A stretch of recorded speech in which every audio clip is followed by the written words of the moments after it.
यह कहानी है केरल के प्राचीन घने जंगलों की। केरल के प्राचीन घने जंगलों के बीच जहाँ ऊंचे पेड़ रहस्यमयी छाया बुनते हैं, एक अघोरी भैरवनाथ निवास करता था। यह जंगल ऐसा स्थान था जहाँ जीवन और मृत्यु के बीच की सीमाएं धुंधली हो जाती थीं और रात के समय यहाँ आत्माएं स्वतंत्र रूप से घूमती थीं। यह स्थान डरपोक के लिए नहीं था। भैरवनाथ, जो काले जादू का मास्टर था, ने बहुत पहले संसार को त्याग दिया था और मृत्यु और क्षय के बीच अंतिम सत्य की खोज में था। उनका निवास एक छोटा सुनसान झोपड़ा था जहां हमेशा धूप और प्राचीन मंत्रों की गूंज सुनाई देती थी। भैरवनाथ का एक शिष्य था, मनोहन, एक युवा जो अपनी जान गुरु के चरणों में समर्पित कर चुका था। मनोहन अपने समर्पण और गहरे तांत्रिक ज्ञान के लिए जाना जाता था, लेकिन मनोहन के दिल में एक गुप्त प्रेम छिपा था, एक ऐसा रहस्य जो उसके जीवन का सबसे बड़ा सुख और सबसे बड़ा भय था।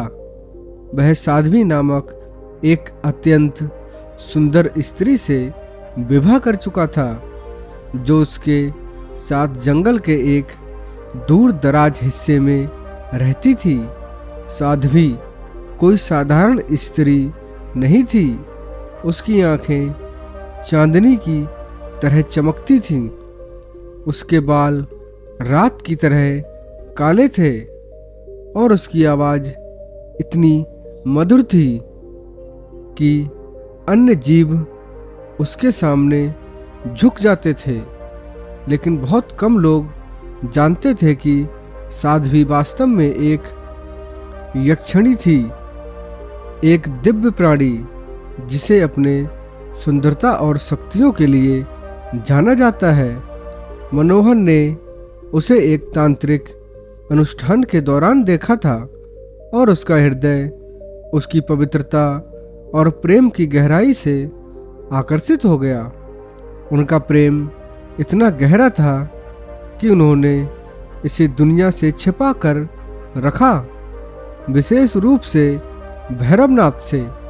भैरवनाथ, जो अपनी शक्ति और ज्ञान के लिए जाना जाता था, जंगल की अज्ञात शक्तियों के प्रभाव से अछूता नहीं था।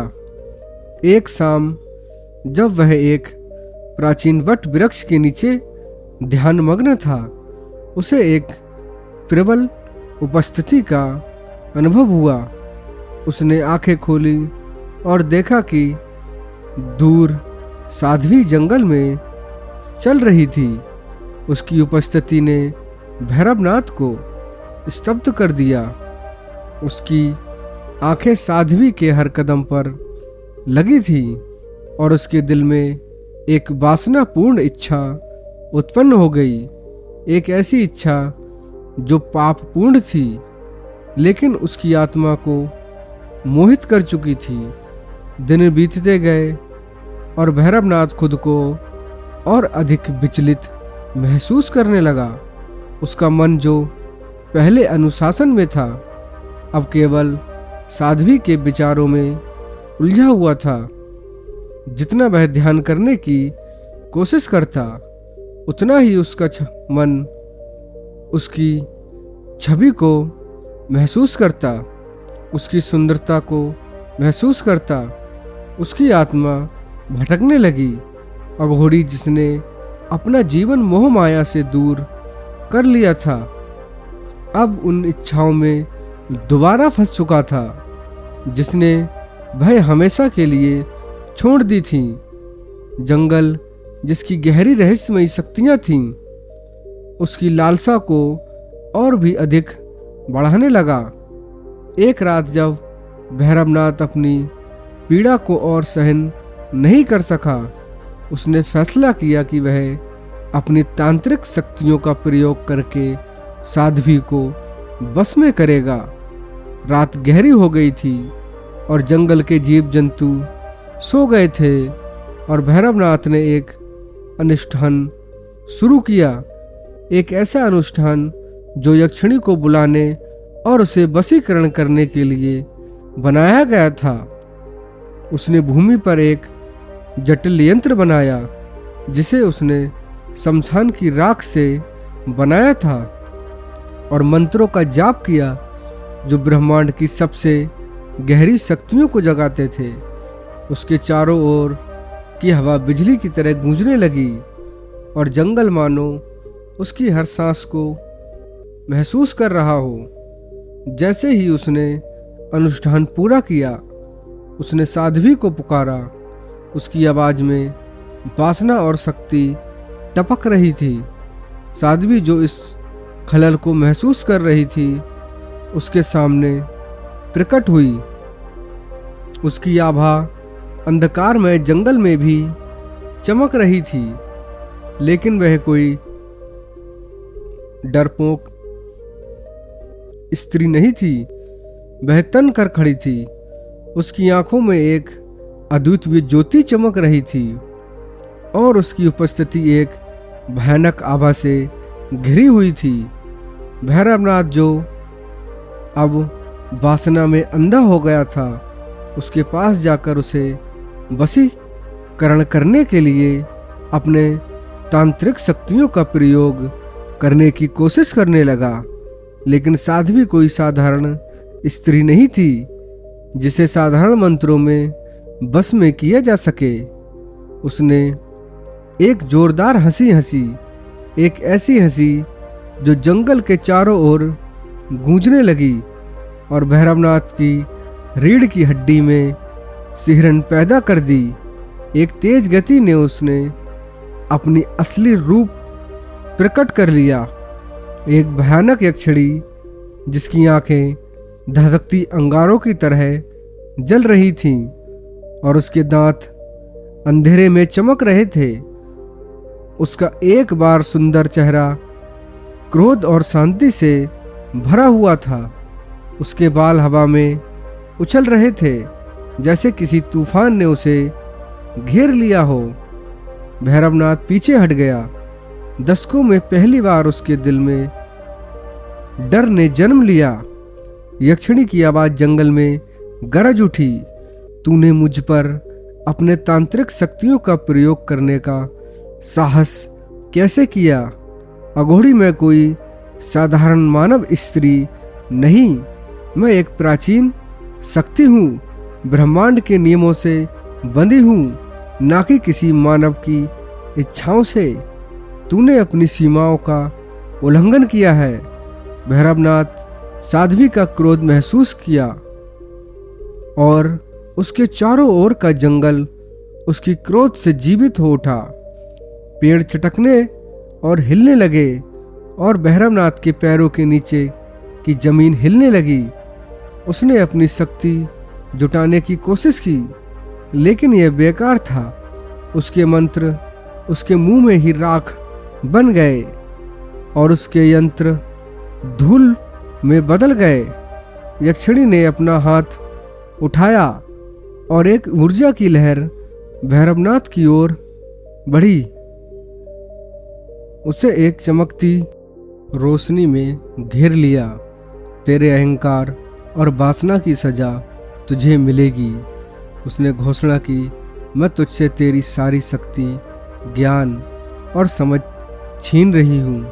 अब तू इस जंगल में एक पागल आदमी की तरह भटके हमेशा उन इच्छाओं से परेशान रहेगा जिन्हें तू पूरा नहीं कर सका। इन शब्दों के साथ साध्वी का सांप भैरवनाथ पर चढ़ गया। उसने अपनी शक्तियों को छीन होते हुए महसूस किया। उसकी आत्मा से उसका आध्यात्मिक संबंध टूट गया। उसका मन जो कभी तेज और अनुशासित था, अब अराजक विचारों से घिर गया। उसका शरीर जो कभी मजबूत था, अब कमजोर से कांपने लगा। यक्षिणी के सांप ने उसे एक साधारण मानव बना दिया, एक ऐसा व्यक्ति जिसे उसकी अधूरी इच्छाओं ने हमेशा के लिए जकड़ लिया था। अगली सुबह मनोहन लौटा और उसने अपने गुरु, जो कभी शक्तिशाली भैरवनाथ थे, को पागलपन की हालत में पाया। वह व्यक्ति जिसने उसे सब कुछ सिखाया था अब एक बड़ा इंसान बन चुका था, जो एक स्त्री के बारे में अनर्गल बातें कर रहा था। एक यक्षिणी जिसने उसकी शक्ति चुरा ली थी। मनोहन यह समझते हुए कि क्या हुआ था, दुख और क्रोध से भर गया। वह जानता था कि उसके गुरु ने खुद पर यह विपत्ति लाई थी और फिर भी वह उस व्यक्ति के पतन पर शोक कर सकता था जिसने एक बार उसकी राह दिखाई थी। मनोहन और साध्वी ने जंगल छोड़ने का फैसला किया, यह जानते हुए कि वे अब इस स्थान पर नहीं रह सकते जहां इतनी अंधकारमय ऊर्जा फैली हो। वे रात के अंधेरे में गायब हो गए, भैरवनाथ को उसके भाग्य के हवाले छोड़ दिया। वह जंगल जो कभी शक्ति और रहस्य का स्थान था, अब केवल एक पागल अघोड़ी की हंसी से गूंजता था। एक ऐसा व्यक्ति जो अपनी ही वासना में बर्बाद हो गया। आज भी केरल के लोग भैरवनाथ और यक्षिणी की कहानी को धीरे धीरे फुसफुसाते हैं। यह एक ऐसी कहानी है जो हमें बताती है कि कैसे अनुचित वासना और नियंत्रण से बाहर की शक्तियों के साथ खिलवाड़ करना खतरनाक हो सकता है। भैरवनाथ के निवास स्थान को अब डर की दृष्टि से देखा जाता है।